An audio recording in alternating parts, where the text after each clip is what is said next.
오늘 우리에게 주시는 예수님의 명령의 말씀은 바로 내 말을 들으라입니다. 함께 오늘의 말씀 읽어볼까요? 마가복음 7장 14절. 무리를 다시 불러 이르시되 너희는 다 내 말을 듣고 깨달으라. 아멘. 예수님의 말씀을 들어야 하는 이유는요, 많이 있겠지만 가장 중요한 건 이것입니다. 예수님의 말씀은 바로 생명의 말씀이기 때문입니다. 요한복음 6장 63절이에요. 생명을 주시는 분은 성령이시다. 그러므로 사람의 힘은 전혀 쓸모가 없다. 내가 너에게 한 말은 성령의 말씀이고 생명의 말씀이다.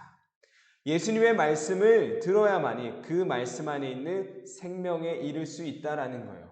말씀을 듣고 그 말씀을 알아 순종하는 믿는 자들에게 영원한 생명이 주어지기 때문이죠. 예수님의 말씀은요, 그냥 우리가 하는 말처럼 말에서 끝나는 것이 아닌 그 말을 듣고 깨달아 믿는 자들에게 영원한 생명이 주어지기 때문입니다. 예수님의 말씀은 바로 생명의 말씀이기 때문에 우리가 반드시 들어야만 하는 거예요. 자, 그런데 우리는 예수님의 말씀을 다 듣고 있나요? 예수님의 말씀이 기록된 이 성경의 말씀을요, 이 성경의 말씀 우리는 과연 다 듣고 있냐라는 거예요. 그렇지 못할 때가 너무나 많죠. 왜 그럴까요? 바로 우리 마음속에 예수님의 말씀이 들어갈 그 공간이 없기 때문이에요. 요한복음 8장 37절에서 예수님이 참 재미있는 표현을 쓰세요. 그러나 내 말이 너희 안에 있을 곳이 없으므로. 예수님의 말씀을 수없이 많이 하셨는데요. 그 말씀이 우리 마음속에 들어갈 공간이 없다라는 거예요. 왜냐? 우리가 그 말씀을 들여보낼 만한 공간을 주지 않기 때문이죠. 우리 마음속에 과연 우리 친구들은 예수님의 말씀이 들어갈 공간이 있나요? 우리 생각 속에, 우리 마음속에 그 공간이 자리 잡고 있나요? 예수님의 말씀을 듣는 자는요, 바로 예수님이 나의 목자이시고 나는 예수님을 따르는, 목자이신 예수님을 따르는 양입니다. 고백하는 자라고 알려주고 계세요. 내 양은 내 음성을 들으며 나는 그들을 알며 그들은 나를 따르느니라.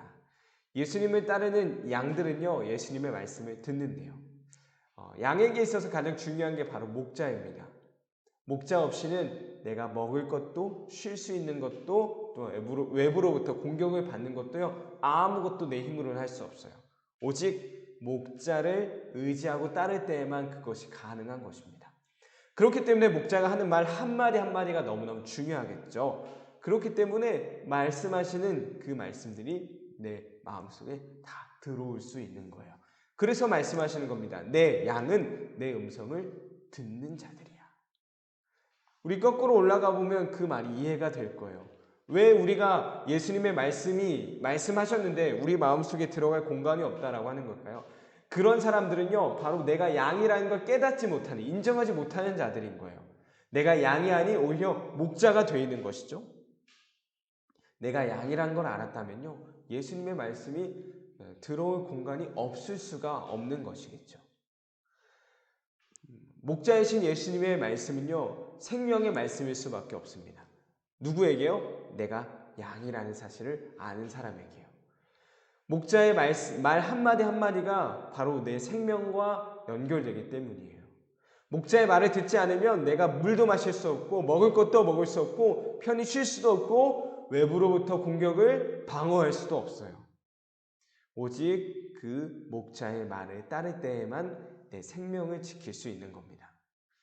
예수님의 말씀이 생명의 말씀이라고 표현하신 그것이 바로 목자와 양의 관계에서도 이어지게 되는 거죠. 우리는 어떤 존재가 되어야 될까요? 우리는 어떤 삶을 살아야 될까요? 내가 양임을 기억하며 목자이신 예수님의 말씀에 귀 기울이는 그 모습이 필요하다 여겨집니다. 내 말을 들으라. 오늘 예수님의 명령을 기억하면서 나는 과연 양의 모습을 가지고 있는지, 양의 자세로 살아가고 있는지, 아니면 혹은 양이 아닌 목자처럼 살고 있지는 않았는지 돌아보며 예수님의 명령의 말씀을 다시 한번 새겨볼 수 있었으면 좋겠습니다.